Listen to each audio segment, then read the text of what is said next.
हरे कृष्णा, राधे राधे। नमस्कार दोस्तों, कार्तिक मास में 365 बाती का दीप जलाना जो कि पूरे साल में पूजा बराबर माना जाता है। यह दीप दान एक वर्ष में शुभ फल देता है और अनुभूति की सुख भी मिलती है, इसलिए दीप दान करना बहुत ही शुभ होता है। यह दीप दान एक विशेष शुभ फल भी देता है। कार्तिक पूर्णिमा पर यह दीप दान की जाती है। अपने ही घर में तुलसी माता के पास दीप दान कर सकते हैं। एक नारियल लें और उसमें 365 बाती लगाकर दीपक तैयार कर लेंगे। हमारे दीपक तैयार करने की वीडियो हमारे चैनल पर अपलोड की गई है, वहां जाके देख सकते हैं कि नारियल के गोले दीप कैसे तैयार करते हैं। तो मैंने यहाँ छत पर जो भी हमारे तुलसी माता की पौधे हैं, आंवले के पौधे हैं, केले के पौधे, मैं एक ही साथ सभी को रखकर मैं यहाँ स्वास्तिक बना लूंगी। आटे के चावल से स्वास्तिक बना लेंगे। हल्दी कुमकुम से यहाँ पर अच्छे से रंगोली जैसा अष्टदल भी बना सकते हैं, स्वास्तिक बना सकते हैं। तो मैंने यहाँ अच्छे से सजा लिया है। उसके बाद यहाँ खील रखेंगे दोनों साइड और यहाँ नारियल के गोले में घी का दीपक जला लेंगे। मौली मौली से 365 बाती बना सकते हैं। कच्चा सूत से भी 365 बाती बनाई जाती है। दोनों ऑप्शन है, दोनों से बनाकर जो है दीप दान की जाती है। ये आप चाहे तो शिवालय भी जा सकते हैं, यमुना तट पर भी जाकर दीप दान कर सकते हैं, नहीं तो घर पर ही दीप दान कर सकते हैं। क्योंकि घर पे ही पतवारी मैंने बनाई है तो मैं यहीं पर दीप दान करूंगी। माता तुलसी है, आंवले के पौधे हैं, केले के पौधे साथ में सभी को मैंने साथ में रख लिया है, सभी पौधे को, और साथ में सभी पौधे को पूजन करके दीप दान करेंगे। आप चाहे तो शिवालय यमुना तट पर भी जाकर कर सकते हैं। मैं यहाँ घर पर ही करके आपको बता रही हूँ कि इस तरह से घर पर भी दीप दान कर सकते हैं। दीप दान कब करना है? संध्या के समय करना है। 6 बजे के बाद आप किसी भी समय तक कर सकते हैं। 9-10 बजे तक भी आप दीप दान कर सकते हैं।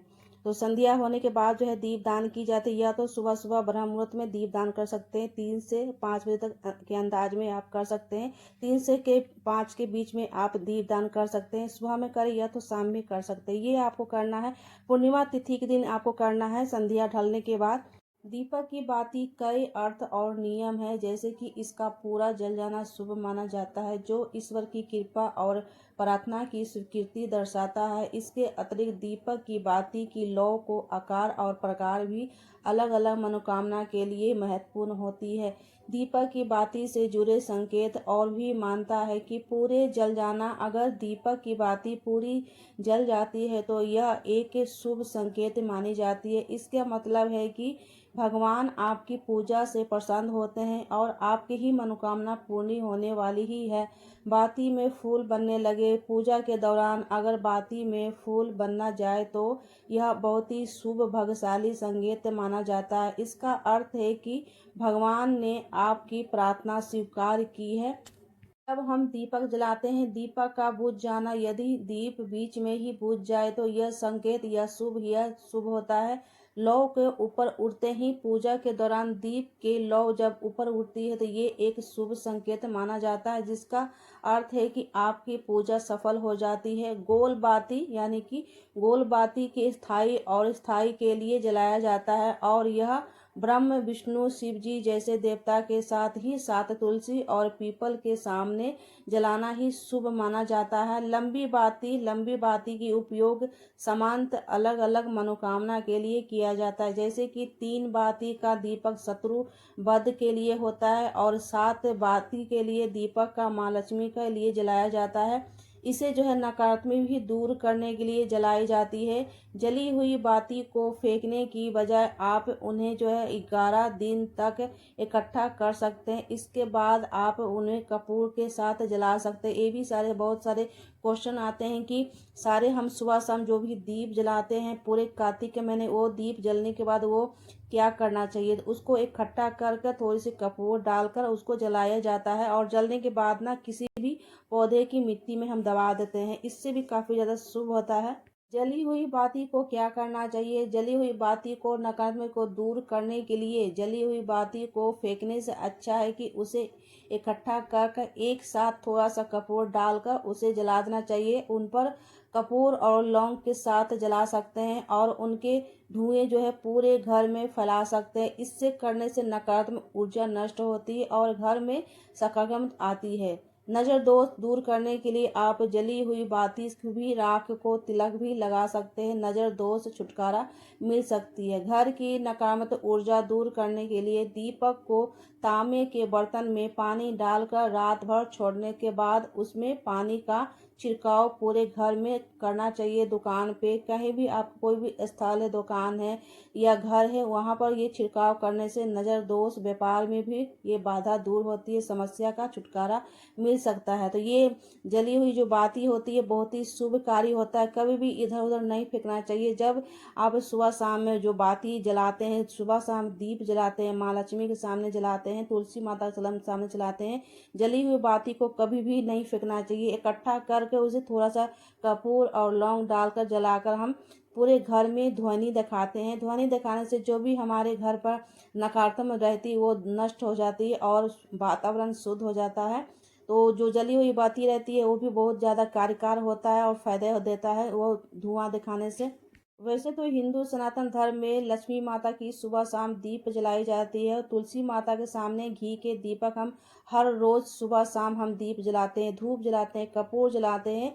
इससे भी करने से घर की जितनी भी नकारात्मक है वो दूर हो जाती है। खासकर कार्तिक के महीने में अगर हम दीप दान करते हैं बहुत ही उत्तम होता है। पूरे साल की हमारी पूजा सफल हो जाती है। अगर हम पूरे साल पूजा नहीं भी कर पा रहे हैं, दीप नहीं जला रहे हैं, गंगा यमुना तट पर दीप नहीं जला रहे हैं, शिवालय नहीं जा रहे हैं, कोई मंदिर स्थल पर नहीं जा रहे हैं, तो कार्तिक के महीने में पूजा करना और दीप दान करना बहुत ही अच्छा माना जाता है। इसलिए दीप दान करना बहुत ही जो है, आप जानते हैं कि दीप दान करना कितना शुभ होता है। हमारे पूरे साल की पूजा पाठ की एक महीने में ही पूरे हो जाती है। जो जॉब करते हैं पूरे साल पूजा नहीं कर पाते हैं और घर से हमेशा ही दूर रहते हैं, उस कारण से पूजा नहीं कर पाते हैं, तो कार्तिक के महीना में कम से कम समय निकाल कर ना दीप दान जरूर करना चाहिए।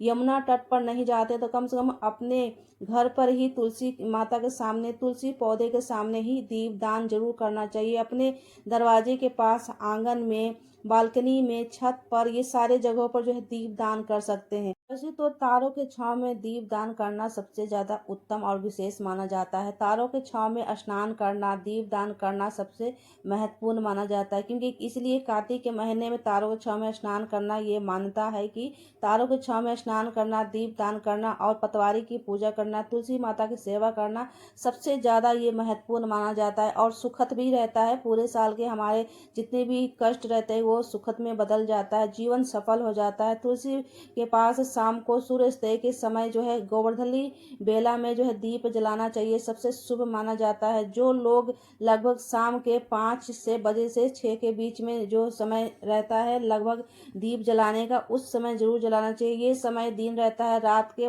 बदलने का, प्रकृति का ये रहता है, समय रहता है। सफलता का संकेत, यदि आप किसी कार्य के लिए प्रार्थना कर रहे हैं तो दीप को पूरी तरह से जलना ही इस बात का प्रतीक है कि वह कार्य जल्दी ही आपके पूरे होने वाली है। सकारात्मक ऊर्जा यह दर्शाता है कि घर में सकारात्मक ऊर्जा है और देवी देवता प्रसन्न है। पूजा की सफलता, पूजा के दौरान यदि लौ ऊपर की ओर उठने लगे तो समझ जाइए कि फूल बनने लगे तो समझ जाइए कि ये संकेत आपके लिए बहुत ही शुभ है और सफल होगी और आपको इस शुभ प्रमाण भी मिलेगा। तो इसलिए जब भी लौ ऊपर उठे, जितना ऊंचा उठे उतना ही पूजा सफल होती है। कभी भी घबराना नहीं चाहिए कि हमारे ये लौ इतना तेज क्यों हो जाता है। जब भी हम दीप दान करते हैं या घर पर डेली नॉर्मली हम दीप जलाते हैं शाम को तुलसी माता के पास और आरती करते हैं, उस समय कभी कभी ऐसा लगता है कि लौ बिल्कुल ही ऊपर की उड़ता है, तो कभी भी ये गलत नहीं होता है, ये बहुत ही शुभ होता है। जितना लौ ऊपर उड़ता है उतना ही माता प्रसन्न होती है और जो भी जैसे कि देवी की चाहे देवता की आरती करते हैं, जितना लौ ऊपर जाता है उतना ही शुभ कार्य जो सफल देने वाला होता है। सफल व्यक्ति कोई भी कार्य कर रहे हैं तो उसमें सफल ही होता है। नॉर्मल दिन भी हम सुबह शाम आरती करते हैं, भगवान जी की सेवा करते हैं, पूजा अर्चना करते हैं, आराधना करते हैं, तो सही समय क्या रहती है, एक सही समय निश्चित करना चाहिए। आरती की एक समय जरूर करनी चाहिए, जैसे कि आप 5 से 6 के बीच में अगर आसपास में आप सूर्योदय के बाद आरती कर रहे हैं तो उसी समय जो आरती डेली ही करना चाहिए। अगर नॉर्मल दिन में भी आरती करने का एक संयम काल जो होता है ना, संयम जो समय होता है आरती करने का, उसी समय पर जो आरती हम करते हैं। जैसे कि आप शिवालय कोई भी मंदिर स्थल पर देखते होंगे समय पर ही आरती होता है, तो वही उसी समय से जो है घर में भी जो है लागू करना चाहिए। घर में भी आरती जरूर करना चाहिए उसी समय से, क्योंकि हमारे जितने भी इष्ट हैं देवी देवता हैं उसी एक उचित समय होना चाहिए, चयन करना चाहिए। नॉर्मल दिन में भी आरती करने का एक समय लागू जरूर करना चाहिए। अपने घर में हर किसी को अपने घर में एक निश्चित समय होना चाहिए, इसलिए समय से ही आरती जरूर करें। अगर 5 के 6 के बीच में कर रहे हैं तो उसी समय करें, अगर 6 के 7 के बीच में करें तो उसी समय करें। आरती करने के लिए एक उचित समय चयन जरूर करना चाहिए। जब भी हम सुबह शाम की आरती करने जाते हैं मंदिर में तो पवित्रता का सबसे ज़्यादा ध्यान रखना चाहिए। अगर शौच या शौचालय जाते हैं तो उस समय थोड़ी सी स्नान करनी चाहिए। अगर ठंडी के मौसम है तो गुनगुने जल से स्नान करें, नहीं तो गर्मी के मौसम में ठंडे पानी से भी स्नान करना चाहिए। स्नान करके ही सुबह शाम की आरती करनी चाहिए। शौच अगर जा रहे हैं तो इस समय के दीपक जलाने से नकारात्मक शक्ति का कम होता है, घर में शांति बनी रहती है। कुछ मानता है कि अनुसार कार्तिक मास में सूर्योदय के बाद भी तुलसी की पास दीपक जलाना शुभ माना जाता है। दीपक के तुलसी के सामने यदि यह पास किसी भी पवित्र स्थान पर जा सकते हैं तो वहां पर दीपक भी जला सकते हैं। अगर नहीं जा सकते तो अपने घर के अंदर ही दीप दान करना सबसे उत्तम माना जाता है। पूजा में अगरबत्ती क्यों नहीं जलाया जाता है? अगरबत्ती जलाने से शुभ होता है या अशुभ होता है? क्योंकि यह माना जाता है कि इससे देवी देवता की कृपा बनी रहती है और घर में शांति और सुख समृद्धि आती है। वहीं कुछ माताएं जो है अनुसार बांस की अगरबत्ती का उपयोग नहीं करते हैं। शास्त्र के अनुसार जो है वर्जित माना जाता है। इस जगह पर धूप बत्ती और उपयोग करना चाहिए, बेहतर माना जाता है, खासकर क्योंकि बांस से जलने वाले शुभ नहीं माने जाते हैं। देवी देवता की कृपा मानता है कि 2 अगरबत्ती जलाने से परिवार में सभी देवी देवता की कृपा बनी रहती है, शांति और समृद्धि, घर में शांति और सुख की समृद्धि वास होती है, इसलिए शिव और शक्ति का प्रतीक है। कुछ मानता है कि अनुसार यह शिव और शक्ति का मिलन का प्रतीक भी हो सकता है। बांस जलाने का कई धार्मिक ग्रंथ है कि अनुसार बांस जलाना सा शुभ नहीं माना जाता, क्योंकि यह बांस के प्रतीक से, इसलिए अगरबत्ती की जलाना शुभ नहीं माना जाता है। अगरबत्ती नहीं जलाना चाहिए। वैज्ञानिक के कारण जो अगरबत्ती में मौजूद रासायनिक पदार्थ स्वस्थ और हानिकारक शक्ति रहता है, जिससे शरण संबंधी समस्याओं का हो सकती है, सांस संबंधी हो सकती है। 4 अगरबत्ती जलाना भी बहुत ही शुभ माना जाता है और इसे शक्ति का प्रतीक माना जाता है, इसलिए बहुत सारे लोग माना करते हैं कि अगरबत्ती नहीं जलाना चाहिए क्योंकि बांस के बने रहते हैं।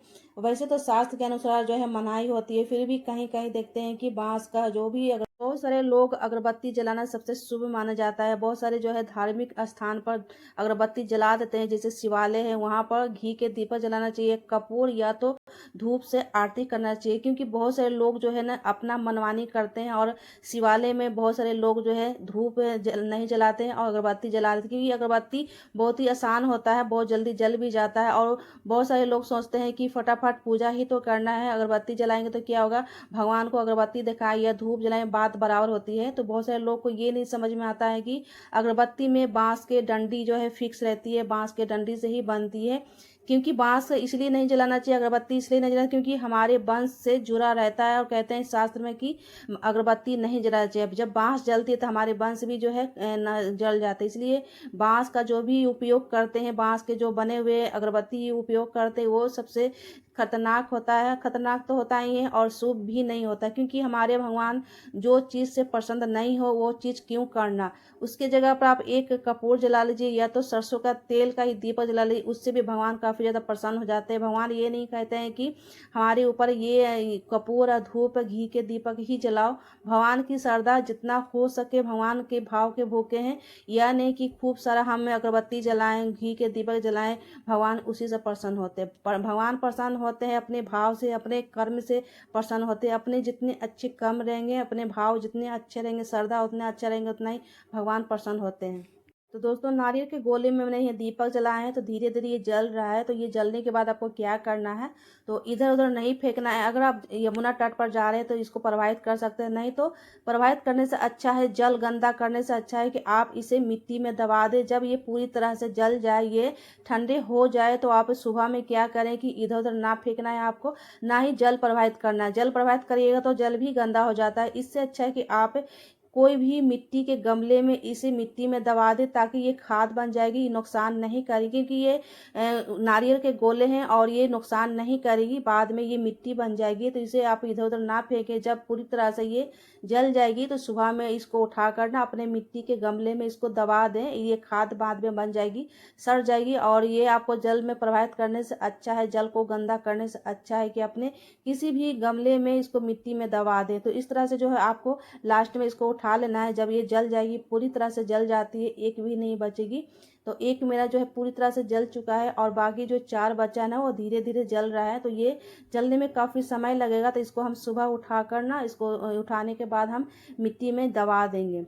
अगर आपके भूमि है तो भूमि में दबा दीजिए, नहीं तो अपने गमले, किसी गमले के पौधे में मिट्टी के अंदर दबा दें, बाद में ये सड़ जाएगी और ये खाद बन जाएगी। इसी तरह जो जितने भी हमने पुष्प चढ़ाते हैं, डेली रोजाना पुष्प चढ़ाते हैं, उसे क्या करते हैं तो उसे भी जो है ना जल प्रवाहित कभी भी नहीं करना चाहिए, क्योंकि हमारे गंगा मैया भी गंदे हो जाते हैं। उससे अच्छा है कि जितने भी फूल आप भगवान जी पर चढ़ाते हैं ना, सारे फूल को उठा कर ना मिट्टी के अंदर दबा देना चाहिए। क्योंकि जब कभी भी जब मिट्टी में दबाते हैं कोई भी गेंदे के फूल या कोई भी फूल आप भगवान को अर्पित करते हैं, तो वो सारे फूल जब मिट्टी में दबाते हैं तो वो खाद बन जाती है। और उसमें से कोई कोई जो है ना पौधे भी निकल आते हैं, फूल के पौधे भी निकल आते हैं। तो 2 फायदा हो जाता है, एक तो खाद बन जाती है, उसमें से फूल के पौधे भी निकल आते हैं। तो इस तरह से जो है ना बिल्कुल जो है ना अपना जो व्यवहार जो है अच्छे रखिए। और जो गंगा जी जो गंदे करते हैं ना, उनसे थोड़ा सा आग्रह कीजिए कि जो भी आप फूल पत्ती लेकर आते हैं, हुमाद लेकर आते हैं ना, तो उसे जल प्रवाहित कभी भी नहीं करना चाहिए। क्योंकि हमारे गंगा मैया जो है ना नाराज हो जाती है, और गंगा मैया जितने साफ रहेंगे ना, जल भी उतना ही साफ रहेगा। इसलिए जल में कुछ भी प्रवाहित नहीं करना चाहिए, या हुमाद का हो या तो दीपक जलाते हैं उसका जो दीपक का बाती होता है उसे भी जो है ना जल प्रवाहित कभी भी नहीं करना चाहिए। और जल जब स्वच्छ रहेंगे, मन भी स्वच्छ रहेंगे। कहते हैं नहीं कि मन चंगा तो कटौती में गंगा, इसलिए जल को कभी भी जो है ना गंदा नहीं करना चाहिए। कोशिश करें हो सके जितना आप जैसे कि रोक सकते हैं, जैसे कि किसी को देख भी रहे ना तो उसको सख्त जो है मनाही जरूर करना चाहिए, उसको समझाना चाहिए कि जल में ये सारी चीज़, फूल पत्ती जितनी भी सामग्री पूजा के है ना फेंके। और कोशिश करें कि जो खाली ज़मीन होती है ना, खाली भूमि होती है, तो वहाँ ज़मीन के अंदर खोद कर ये सारी सामग्री उसको वहीं पर दबा दे ताकि सर के वो खाद बन जाती। इस तरह से जो है हमारे गंगा मैया भी साफ रहते हैं।